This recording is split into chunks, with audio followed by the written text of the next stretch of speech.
500 ml, I guess. Water.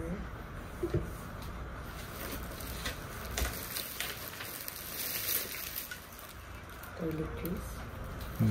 Tissue, alcohol, so maybe this is toothbrush.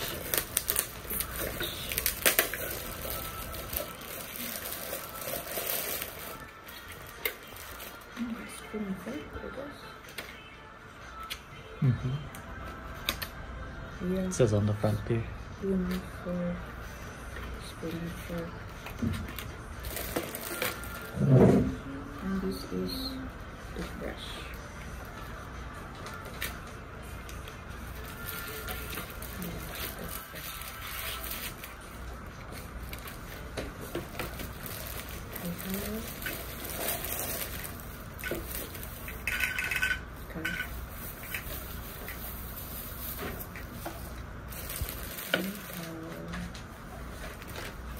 Tissue,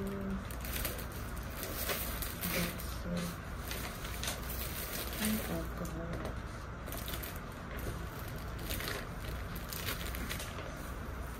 And this one is pillow.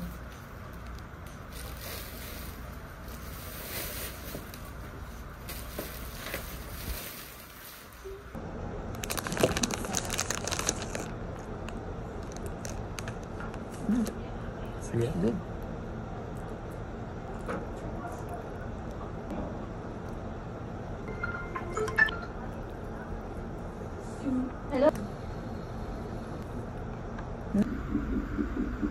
So now it's been 1.5 hours since we got the first IV medicine. Look, John. Gonna cake for Dada? Cake for me, huh? You're so good, huh? Gonna cake for your Dada. That big girl. You're gonna come out soon, okay? Huh? You're listening, good job. Big girl. She's been kicking a lot, right? Tawa.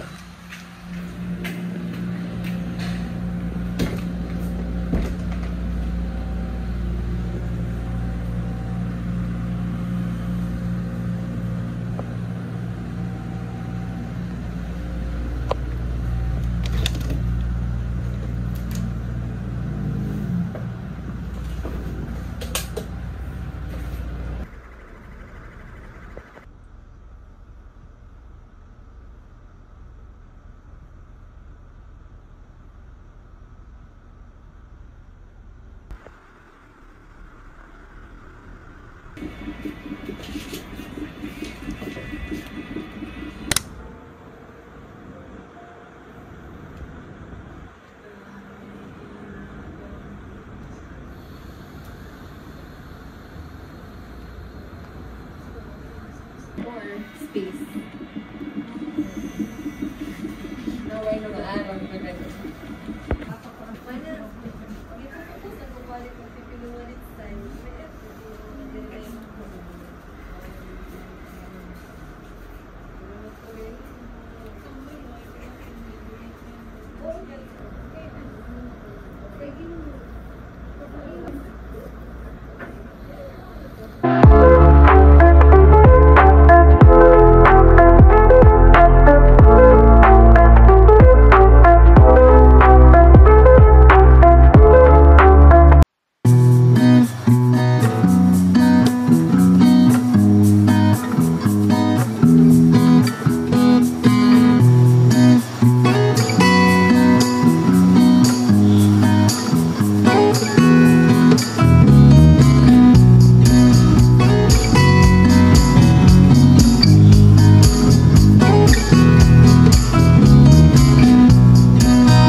so clever. Yes. You're so clever, baby girl. Terasa. Baho. So yummy. So clever, Vanilla baby flavor. Mag-story time tayo ng very light. Though meron naman akong caption, pero mas maganda talaga mag-story time para ma-explain talaga natin ang bonggang-bongga. Charot. So as far as ma-remember ko yung mga ganap. So ayun nga. So on that day talaga is magpapa-BPS ultrasound kami. Kasi 42 weeks and 1 day ako based sa LMP. Pero confident naman kami na hindi pa talaga ako overdue kasi nga hindi naman talaga yun yung accurate na LMP ko. Hindi naman talaga ako sure kung yun ba talaga yung date. Tapos based naman talaga sa ultrasound is hindi pa naman ako overdue. Kaya ayun.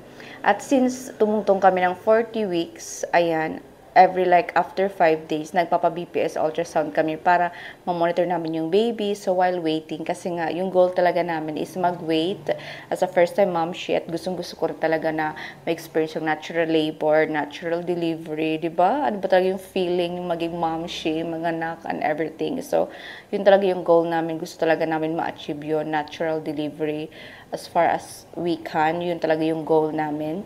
So, ayan, para mas safe talaga. So, pag tumungtong kayo ng 40 weeks, dapat talaga monitor kayo kay baby, BPS kayo. Kasi nakita doon yung movement ni baby, yung kanyang heartbeat, yung kicks niya, yung kanyang amniotic fluid, if enough pa ba. So, makikita mo doon, if perfect 8 ka pa, go, mag-wait ka pa, girl, if gusto mo talaga mag-wait. Kasi kami, yun yung ginawa namin. Still, perfect 8 siya hanggang nakaabot kami ng 42 weeks and 1 day. Perfect pa rin siya, girl. Super happy kami. Pero dahil nga, yun nga, 42 weeks and 1 day na kami, based yun sa LMP, parang mahirapan kami nitong mga anak, girl, if talaga mag-wait pa kami. Kasi gusto talaga namin mag-wait. Kaso saan kami mga anak, girl? Wala kaming own hospital. Kasi, syempre, ayaw namin ng mga masyadong ano bang mangyayari nito? If in case mag-wait pa kami, saan kayo mga anak? Kasi nga, yung record ko sa hospital na yun, 42 weeks and 1 day na ako, girl. So talagang, medyo ma-stress ang beauty natin, girl, if mag-wait pa kami. At dahil nasa 2cm dilated na rin ako, kaya go push, wala tayong choice. Mag-induction labor na tayo. So, ayun nga. So, nag-induction labor ako, girl. Na-admit ako around 3 something. Tapos, nakarating ako sa labor room na mga around 5 something. After 30 minutes, nag-start na kami ng IV fluid. So, 20 drops na siya, girl. So, around like 8 p.m. yata yun. So, nag-3 cm ako, girl. Tapos, sabi ng nurse, Ma'am, hindi ba siya masakit? Sabi ko, ha? Hindi naman masakit. Carry pa siya. So, sabi ko, baka later pa talaga yung sakit. Kasi nagulat sila, girl. Baka hindi daw ako nasasaktan, girl. Kasi nga, strong contraction na siya that time. Tapos, that night, so stay kami dun overnight. Tapos sabi ng doktor, 10 drops lang siya, pinahinaan siya. So ayun siya, slow progress talaga siya. So ayan, hanggang sa the next day, nag 6 cm ako, around 6 a.m. So ayan siya dahil. Pero siguro if hindi yun siya pinahinaan, talagang makakaanak ako on that night. Pero dahil nga yung OB-GYN ko rin talaga is ano na siya, senior na siya, girl. Parang hindi talaga niya carry, girl, na pumunta anytime on that night. Parang medyo mahirap talaga, girl. So, parang yun yung realization ko. So, on the next day, ayan nga, nag-progress ako at 12 noon, nag-8 cm ako, girl. Tapos, around 1 p.m., 2 p.m., sakit na siya, girl, as in, talagang lover ng beauty natin dito. So, nagpapamassage na ako kay Habi dito sa likod. Tapos, ayan, nakakapag-nap ako. So, nakakalimutan ko yung sakit. Tapos, medyo nagkakaroon pa ako ng energy kasi nga, wala akong masyadong kain. Breakfast ko, leftover lang na ensaymada sa dinner namin. Tapos, kumain lang ako ng McVitie's biscuit siya, chocolate biscuit siya. So, mga 1.5 lang. Tapos, water, konti lang. Kasi nga, pinagbawalan akong kumain, girl. Wala na akong energy as in. Pero, medyo nag-save pa ako konti ng energy. Kasi nga, gusto ko talaga mag-normal deliver. Gusto kong i-push. So, ayan, yun nangyari. Pero, ayun nga, narinig ni Habi, nag-usap sila about cesarean. So, ayun, nagulantang ang buong daigdig, charot. So, ayun, medyo nasad kami kasi nga, bakit ako ipupush maging cesarean? 8 cm dilated na ako. At 12 noon pa lang. Nai-ulit ako around 3 p.m. Same pa rin siya, 8 cm dilated. Parang nagulat kami, girl, bakit same pa rin siya? That time, mas triple na yung sakit, mas marami akong blood discharge. So, bakit parang same pa rin yung IA ko? Pero ayun nga yung result nila. So, ayan, nakakasad lang talaga. Pero kami, girl, willing to wait talaga kami, girl. Kaso nga, depende yan sa obigay ninyo. So, ayan, emotional mga person. Kasi gusto talaga namin mag-normal delivery. Tapos, ayan na, sinabihan kami ng mga reasons. Pumunta yung doctor, minonitor. Tapos, ayan, sabi niya, malaki daw si baby, mahirapan daw akong i-push. Tapos ako, girl, gusto ko talaga, girl, i-push siya. So, doon na kami decide kung hindi ko na talaga carry. So, gusto ko muna mag-try mag-push. So, kung hindi ko na talaga carry, go mag-ECS tayo, girl. Pero, ayun. So, sinabihan ako, hindi ko daw carry. So, isi-sorry na daw ako.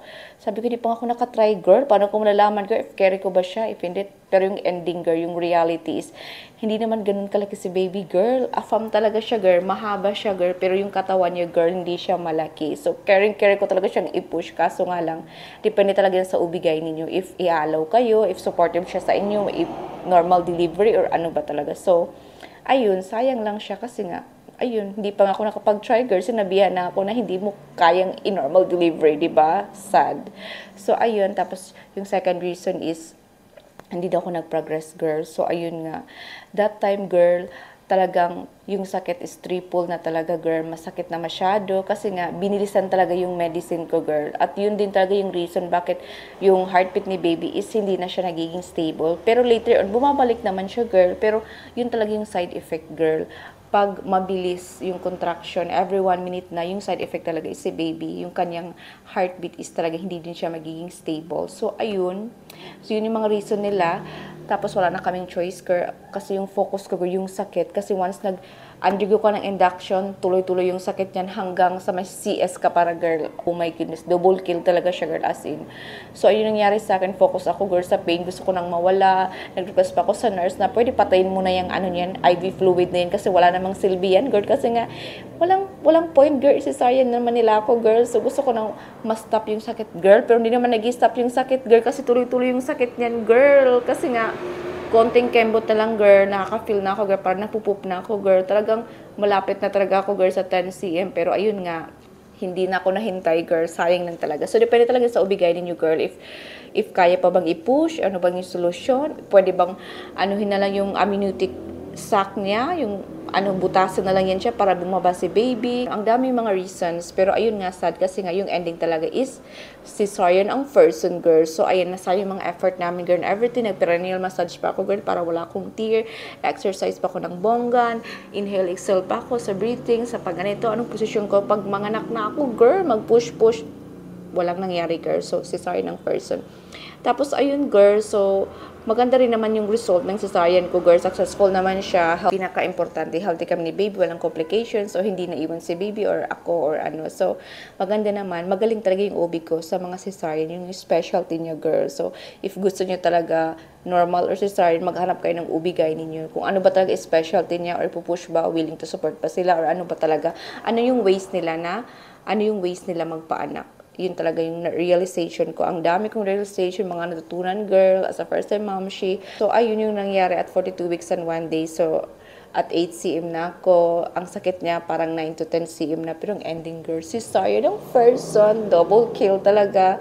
Hanggang sa nakarating ako sa delivery room, patuloy ang sakit, girl. Kasi nga, konting kempo talaga manganganak na ako, girl. Pero, dahil nga cesarean ako, need ko mag-wait ng mga few minutes hanggang dumating yung anesthesiologist, girl. Maturukan ako kasi, girl, excited ako maturukan kasi ang sakit-sakit na talaga. Tapos yung blood pressure ko, girl, is tumataas daw. Sabi nila, kinakabahan ba daw ako? Ay, naku, girl, di ako kinakabahan, girl. Kasi nga, super positive ako, girl. Talagang positive ako, girl. Bahala na si God kung anong mangyari sa akin. If time ko na. If time ni baby. So, wala tayong magagawa, girl. Yung gusto ko lang talaga, girl, mawala na yung sakit ko, yung contraction ko, girl. Kasi patuloy talaga, girl. Imagine mo, every 1 minute yung sakit niya. Triple kill talaga, as in super sakit, girl. So, ayun yung nangyari sa akin, girl. So, hindi tayo nakapag-normal deliver. Very sad reality. Pero, importante, healthy si baby. Healthy ako. Wala kaming mga kung ano ng mga complications. So, that's all.